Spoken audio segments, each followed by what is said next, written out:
आप देख रहे हैं अखबार। भारत माता की नमस्कार। आपनारा केमन आछेन?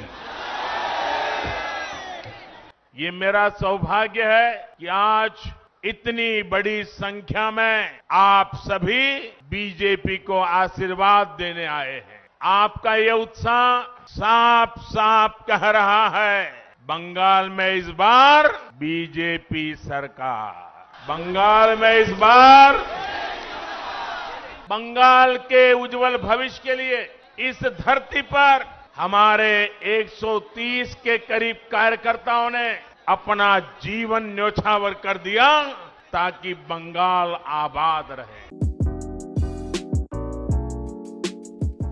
भारत माता की, भारत माता की, भारत माता की नमस्कार। आपनारा केमन आछेन? जय जोहार, जय गोराम, बीधीरी, खड़गेश्वर महादेव, जाडेश्वर महादेव, मां सर्वमंगला, मां महिषासुर मर्दिनी, ऐसे अनेक तीर्थ क्षेत्रों की धरती, मैं उस धरती और धरती के लोगों को प्रणाम करता हूं। इस धरती ने राष्ट्र सेवा में शहीद खुदीराम बोस,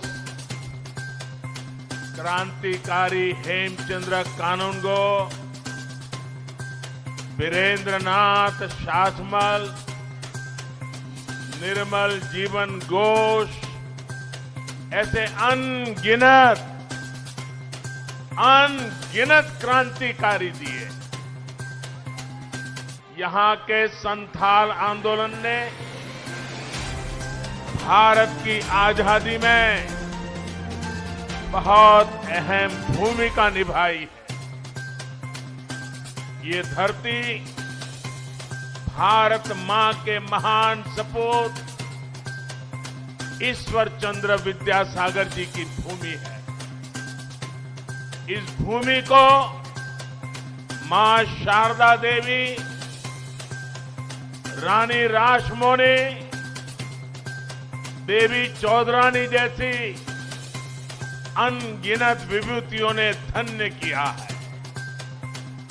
कादम्बिनी गांगुली और चंद्रमुखी बासु ने यहां की विलक्षण प्रतिभा का प्रकाश बिखेरा है।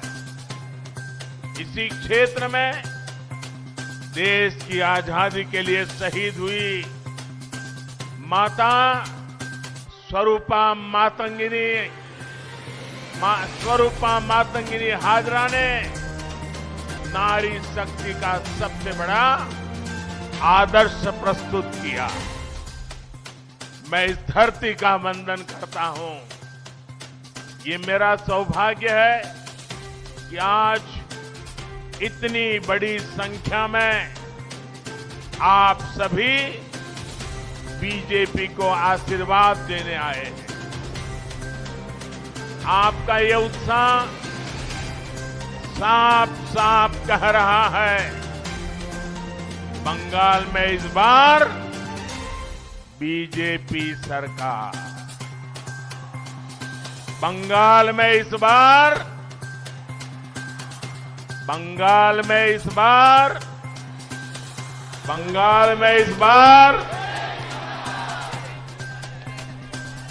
साथियों, ये मैं क्यों कह रहा हूं? इस बार बीजेपी सरकार बंगाल के उज्जवल भविष्य के लिए इस धरती पर हमारे 130 के करीब कार्यकर्ताओं ने अपना जीवन न्योछावर कर दिया ताकि बंगाल आबाद रहे। मैं ये क्यों कह रहा हूं? मुझे गर्व है मेरी पार्टी के पास दिलीप घोष जैसे अध्यक्ष है।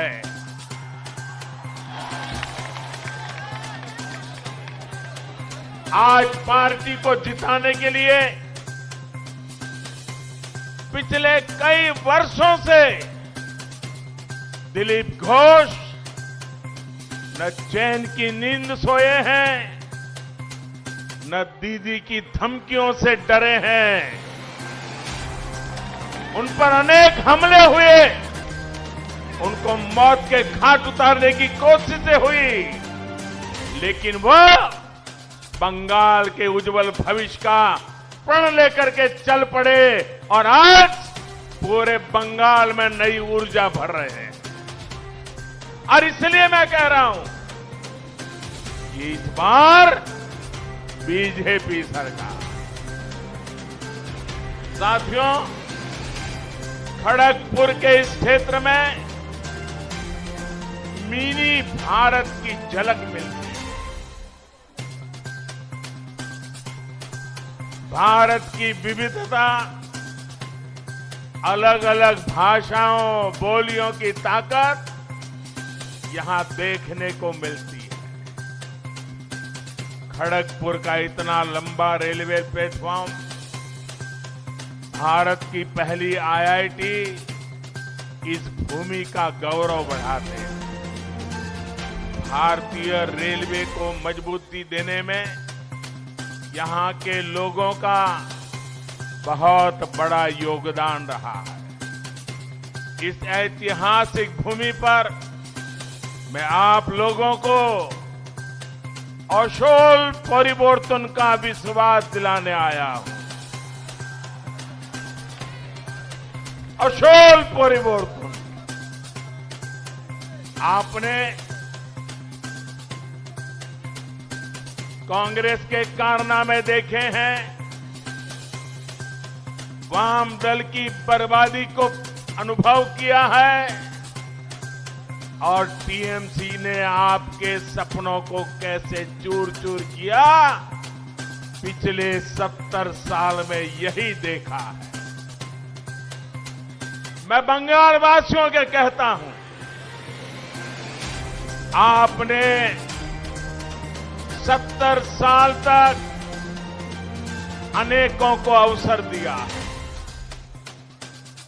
हमें 5 साल का मौका दीजिए, हम 70 साल की बर्बादी को मिटा करके रहें। बंगाल के मेरे भाइयों बहनों, एक बार आशीर्वाद दीजिए, एक बार आशीर्वाद दीजिए।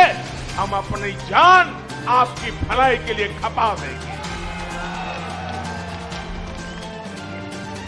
सेवा का अवसर देखिए, हम कैसे अशोल परिवर्तन लाकर दिखाते हैं। आपके जीवन की एक एक दिक्कतों को दूर करने के लिए हम सभी दिन रात मेहनत करेंगे। यहां जंगल महाल के इस पूरे क्षेत्र में कृषि की व्यवस्थाओं को सुधारा जाएगा। इस इलाके में सिंचाई सुविधाएं बढ़ाई जाएगी, कोल्ड स्टोरेज का नेटवर्क बढ़ाया जाएगा और इसका यहां के आलू पैदा करने वाले किसानों को भी लाभ होगा। हम छोटे उद्योगों को आगे बढ़ाएंगे, उनके लिए भी सभी प्रक्रियाओं को आसान बनाएंगे। हम इस क्षेत्र में स्वास्थ्य सेवाओं को सुधारेंगे, गांव-गांव में सड़कों का विस्तार करेंगे। हम इस क्षेत्र में शुद्ध पानी की समस्या को हल करेंगे।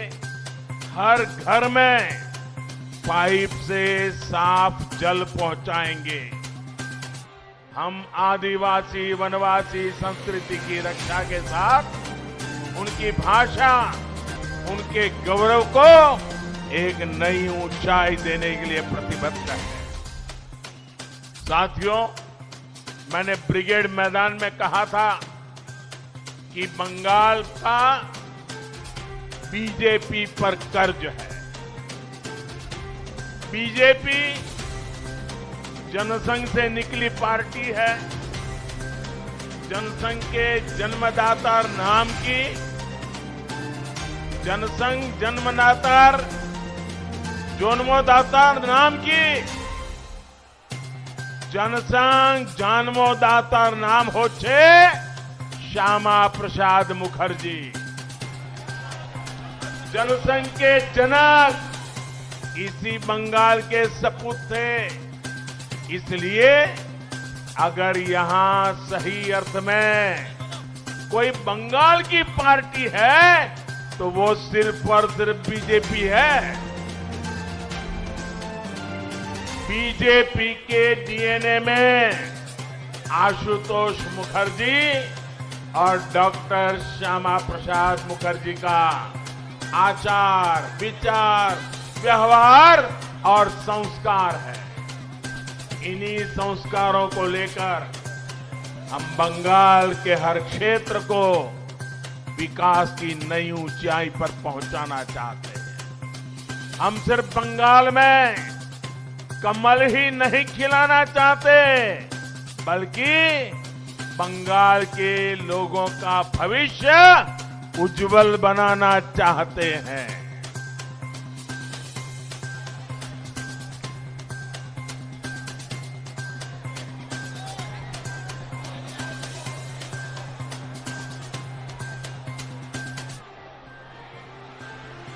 साथियों, जहां जहां राज्यों में बीजेपी सरकारें हैं, वहां केंद्र और बीजेपी की राज्य सरकार मिलकर के डबल इंजन की ताकत के साथ जनता जनार्दन की सेवा में लगे हुए हैं। आप मुझे बताइए, अगर कहीं कोई गाड़ी, कोई बस कीचड़ में या गड्ढे में फंसी हो, अगर उसको बाहर निकालना हो तो सारे पैसेंजर नीचे उतर करके एक दिशा में धक्का मारते हैं कि नहीं मारते हैं? मारते हैं कि नहीं मारते हैं? लेकिन आधे पैसेंजर आगे से पीछे की धक्का मारे और आधे पैसेंजर पीछे से आगे धक्का मारे तो कीचड़ से गाड़ी निकलेगी, गड्ढे से गाड़ी निकलेगी। सबको एक ही दिशा में करना होगा ना। बंगाल में भी दिल्ली की ताकत और बंगाल की ताकत, दोनों इंजन एक दिशा में लगेंगे, तब जाकर के बंगाल ये बर्बादी से बाहर निकलेगा। हम सबका साथ, सबका विकास और सबका विश्वास के मंत्र के साथ काम कर रहे हैं। लेकिन यहां पश्चिम बंगाल में दीदी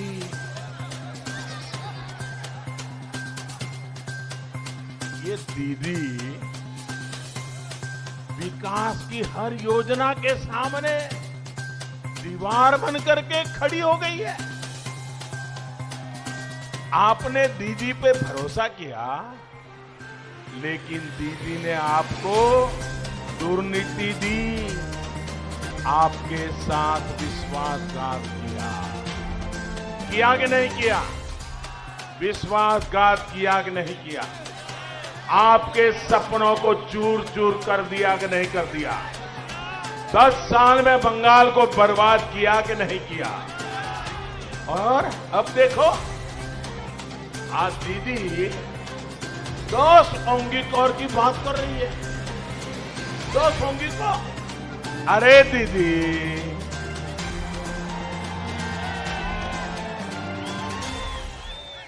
बंगाल के लोगों ने आपको 10 साल सेवा का अवसर दिया था, लेकिन आपने उन्हें लूट मार से भरे 10 साल दिए। आपने उन्हें 10 साल का भ्रष्टाचार दिया। आपने उन्हें 10 साल का कुशासन दिया। साथियों, आप मुझे बताइए, यहां केंदू पत्ता बेचने के लिए भी कट मनी देना पड़ता है या नहीं देना पड़ता है? कट मनी देना पड़ता है कि नहीं देना पड़ता है? आदिवासियों को भी देना पड़ता है कि नहीं देना पड़ता है? गरीब को भी देना पड़ता है कि नहीं देना पड़ता है? मजदूर को भी देना पड़ता है कि नहीं पड़ता है? बंगाल में ये कट मनी का सिस्टम बंद होना चाहिए कि नहीं होना चाहिए? ये बर्बादी जानी चाहिए कि नहीं जानी चाहिए? साथियों, आप में से कुछ लोगों को शायद पता होगा, कल रात को 50-55 मिनट के लिए व्हाट्सएप डाउन हो गया, फेसबुक डाउन हो गया, इंस्टाग्राम डाउन हो गया। लोग अधीर हो गए, चिंता में पड़ गए, सबके मन में सवाल खड़े हो गए। 50-55 मिनट के लिए हुआ था, लेकिन सबको थोड़ा सा क्या हो गया? लेकिन भाइयों बहनों, दुनिया में तो 50-55 मिनट ये सोशल मीडिया की कुछ चीजें डाउन हो गई। यहां बंगाल में तो 50-55 साल से विकास ही डाउन हो गया है, विश्वास ही डाउन हो गया है, सपने ही डाउन हो गए हैं, संकल्प भी डाउन हो गए हैं। मैं आपकी अधीरता समझ सकता हूं। भाइयों और बहनों, पहले कांग्रेस, फिर लेफ्ट और अब टीएमसी ने बंगाल के विकास को अवरुद्ध करके रखा है। दीदी का भी ट्रैक रिकॉर्ड दलित, आदिवासी, पिछड़ों का हक छीनना, दलितों का हक छीन लेना, आदिवासियों का हक छीन लेना, पिछड़ों का हक छीन लेना, गरीबों का हक छीन लेना और वोट बैंक की राजनीति के लिए तुष्टीकरण करते रहना, यही इनका खेल चला है।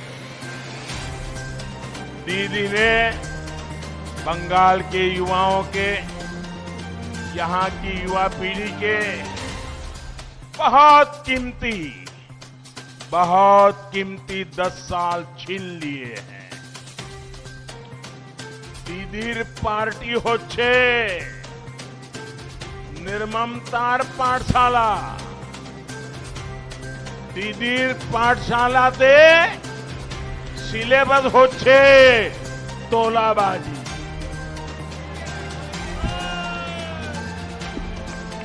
दीदीर पाठशालाते सिलेबस होच्छे कटमनी। दीदीर पाठशालाते सिलेबस होच्छे सिंडिकेट।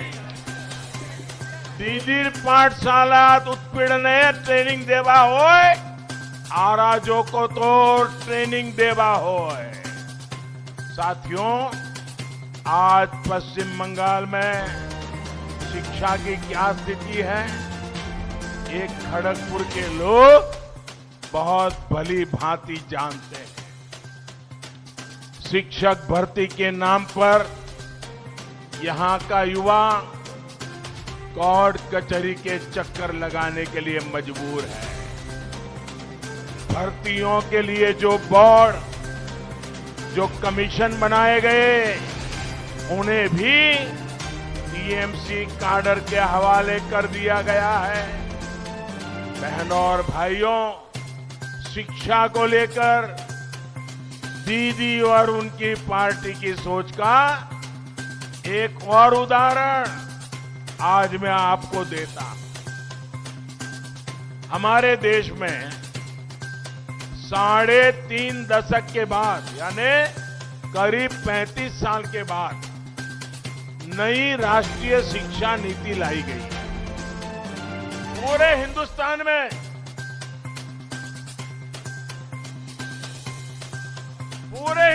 में ये नई राष्ट्रीय शिक्षा नीति की तारीफ हो रही है और इसका मकसद है 21वीं सदी की जरूरतों के अनुसार शिक्षा में बदलाव। राष्ट्रीय शिक्षा नीति में शिक्षकों की ट्रेनिंग से लेकर स्किल अपग्रेडेशन तक अनेक प्रावधान किए गए हैं और इसकी एक प्रमुख बात है स्थानीय भाषाओं में पढ़ाई पर बल। टेक्निकल एजुकेशन हो, मेडिकल की पढ़ाई हो या फिर प्रोफेशनल कोर्स, इन सब में स्थानीय भाषाओं पर जोर दिया गया है। हम चाहते हैं कि गांव और गरीब का बच्चा और भी आसानी से डॉक्टर, इंजीनियर, मैनेजर, किसी कंपनी का सीईओ बन सके। आप मुझे बताइए भैया, गरीब का बच्चा भी डॉक्टर बनना चाहिए कि नहीं बनना चाहिए? गरीब का बच्चा भी इंजीनियर होना चाहिए कि नहीं होना चाहिए? गरीब की बेटी भी अपने सपने पूरे कर सके ऐसी व्यवस्था होनी चाहिए कि नहीं होनी चाहिए? लेकिन भाषा के कारण उसके सपने चूर चूर हो जाते हैं। हमने कहा है गरीब का बच्चा भी डॉक्टर बन सके, उसलिए उसकी भाषा में हम पढ़ाएंगे और उसको डॉक्टर बनाएंगे। लेकिन दीदी को तो इसका भी विरोध है। दीदी की सरकार नई राष्ट्रीय शिक्षा नीति को लागू करने में मना कर रही है, आना कर रही है। दीदी को पश्चिम बंगाल के लाखों युवाओं के भविष्य की, उनके कैरियर की कोई चिंता नहीं है। मैं बंगाल के नौजवानों को भरोसा देता हूं। मैं बंगाल की माताओं बहनों को भरोसा देता हूं। मैं बंगाल के दलितों को, बंगाल के आदिवासियों को, बंगाल के पिछड़े लोगों को, बंगाल के गरीब लोगों को आश्वासन देना चाहता हूं। अब दीदी को बंगाल के युवाओं के भविष्य के साथ नहीं खेलने दिया जाएगा। वो कहती रहे खेला होवे,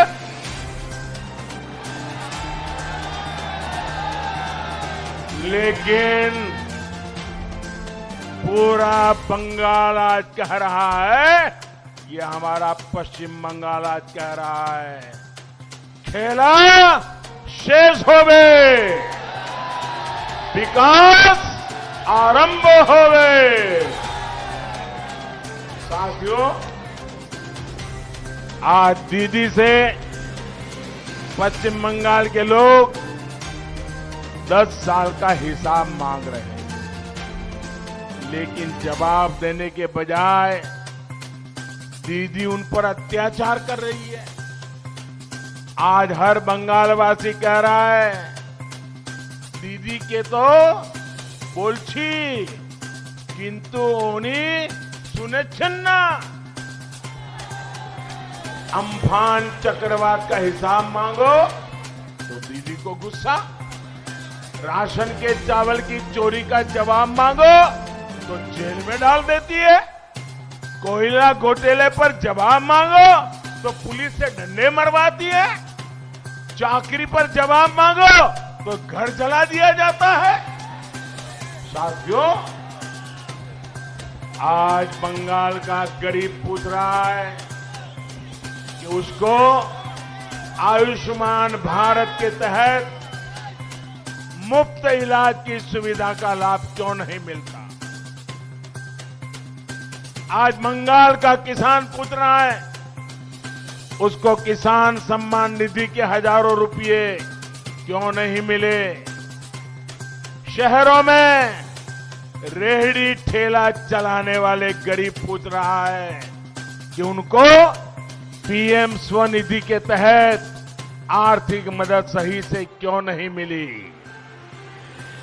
आज बंगाल की बहनें पूछ रही हैं कि हर घर जल पहुंचाने के लिए टीएमसी सरकार को जो पैसा दिया था, दिल्ली से पैसा भेजा था, वो पैसा तिजोरी में रख करके क्यों बैठ गई?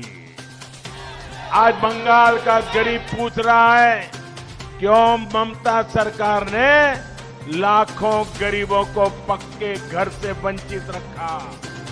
केंद्र सरकार की तरफ से बीते वर्षों में बंगाल के लिए 33 लाख पक्के घर स्वीकृत किए गए।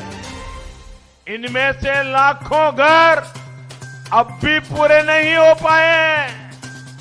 दीदी को लगता है इन सब योजनाओं का फायदा अगर लोगों को होगा तो लोग मोदी को आशीर्वाद देंगे। अरे दीदी,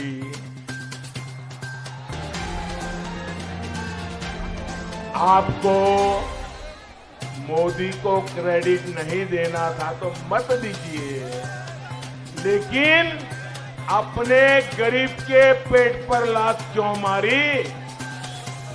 आपने रेहड़ी पटरी वालों के पेट पर लात क्यों मारी? बहनों और भाइयों, गरीब का जीवन तब सुधरता है जब जीवन और कारोबार दोनों सरल होता है, रोजगार के अवसर बनते हैं। खड़गपुर सहित पश्चिम बंगाल के अनेक शहरों में आत्मनिर्भर भारत के महत्वपूर्ण सेंटर बनने की भरपूर संभावनाएं। इन संभावनाओं पर भी टीएमसी सरकार ने लगातार चोट पहुंचाई है, प्रहार किया है। एक तरफ देश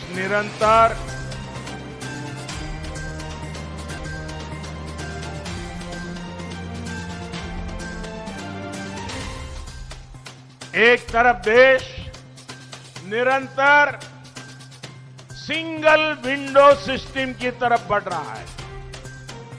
सरकार के अंदर सिंगल विंडो सिस्टम इसलिए ताकि कारोबारी को, उद्यमी को यहां वहां भटकना न पड़े।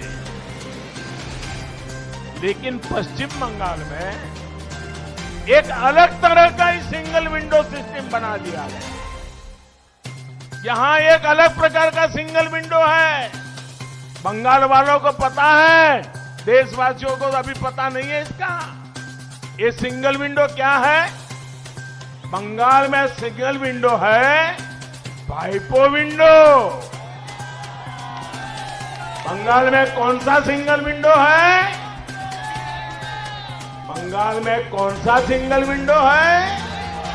पाइपो विंडो। बंगाल में कौन सा सिंगल विंडो है? पश्चिम बंगाल में इस विंडो से गुजरे बिना कुछ नहीं हो सकता। पिछले 10 साल में तृणमूल सरकार ने हर वो काम किया जो यहां रोजगार और स्वरोजगार के अवसरों को खत्म करने वाला था, रोकने वाला था। तृणमूल के वसूली गिरोहों, सिंडिकेट के कारण अनेक पुराने उद्योग बंद हो गए। यहां सिर्फ एक ही उद्योग चलने दिया गया है। कौन सा उद्योग? माफिया उद्योग। कौन सा उद्योग? कौन सा उद्योग? माफिया उद्योग। सुवर्ण रेखा नदी पर और कसवती नदी में अवैध खनन के तार कहां से जुड़े हैं ये यहां का बच्चा बच्चा जानता है। बंगाल में बीजेपी सरकार आने के बाद इन सभी पर सख्त कार्रवाई होगी, कानून का राज स्थापित किया जाएगा। साथियों, बाबा साहब आंबेडकर के बनाए संविधान ने प्रत्येक भारतीय को वोट की आजादी दी है। बाबा साहब आंबेडकर ने हम सभी देशवासियों को ये अनमोल ताकत दी है। लेकिन बंगाल में ममता दीदी वोट करने की आपकी ताकत को छीनती रही है, लूटती रही है। 2018 में पंचायत चुनाव में जिस तरह दीदी ने आपके अधिकारों को कुचला, वो दुनिया ने देखा है। जिन लोगों को संविधान ने के आपके इस अधिकार की रक्षा की जिम्मेदारी दी है, वही लोग बंगाल में लोकतंत्र के लिए खतरा बने हुए हैं। लेकिन मैं बंगाल के लोगों को आश्वस्त करता हूं कि अब दीदी को लोकतंत्र को कुचलने नहीं दिया जाएगा। पुलिस और प्रशासन को भी याद रखना चाहिए कि संविधान और लोकतंत्र की मर्यादाओं से बड़ा कुछ नहीं होता है। আগের নির্বাচনগুলিতে টিএমসি যা করত এবার হবে না। আপনারা আশ্বস্ত থাকুন, সবাই একসঙ্গে রক্ষে দাঁড়ান, নির্ভয়ে ভোট দেন। পশ্চিম বাংলার এতিত ফিরিয়ে আনার জন্য আমরা बद्ध परिकार। साथियों, पश्चिम बंगाल को अब पढ़ाई, कमाई, दवाई, सिंचाई और सुनवाई सुनिश्चित करने वाली सरकार चाहिए। भाजपा की डबल इंजन सरकार चाहिए। केंद्र सरकार के प्रयास पूरी तरह से तभी जमीन पर उतर पाएंगे जब यहां भी भाजपा की सरकार बनेगी। डबल इंजन की सरकार यहां ज्यादा रोजगार, ज्यादा उद्योगों के निर्माण के अवसर बनाएगी। इस वर्ष के केंद्र सरकार के बजट में मेदिनीपुर के लिए एक बहुत बड़ा प्रावधान किया गया है। पेटुआ घाट का जो फिशिंग हार्बर है, उसको आर्थिक गतिविधियों का हब बनाने के लिए पहल की गई है। डबल इंजन की सरकार में यहां का इंफ्रास्ट्रक्चर आधुनिक होगा, कोल्ड चेन की व्यवस्था सुधरेगी, मछलियों की एक्सपोर्ट वैल्यू बढ़ाने के लिए हर काम किया जाएगा। इससे यहां मछली पकड़ने और इसके व्यापार से जुड़े लोगों, सभी साथियों को बहुत लाभ होगा। साथियों, ये चुनाव सिर्फ विधायक, सिर्फ मंत्री, सिर्फ मुख्यमंत्री को बदलने का ही नहीं है, सिर्फ परिवर्तन का नहीं है, बल्कि सोनार बांग्ला के निर्माण का संकल्प है। हर बूथ पर भारी संख्या में भाजपा के लिए मतदान हो, ये संकल्प लेकर के हमें यहां से निकलना है। इस बार जोर से छाप, कमल छाप, जोर से छाप, जोर से छाप, जोर से छाप। इस बार भय नहीं, इस बार भय नहीं, सिर्फ जय, सिर्फ जय। पश्चिम बांग्लार मानुषेर जय। कमल छाप पर पड़ा एक एक वोट डबल इंजन सरकार के लिए होगा, सोनार बांग्ला के निर्माण के लिए होगा। इसी विश्वास के साथ आप इतनी बड़ी तादाद में आशीर्वाद देने के लिए आए। मैं हेलीकॉप्टर से यहां आया, पूरे रास्ते पर लोग आशीर्वाद दे रहे थे। मैं आपका बहुत बहुत आभारी हूं और मैं आपके सपने पूरे करके रहूंगा। मेरे साथ बोलिए भारत माता की।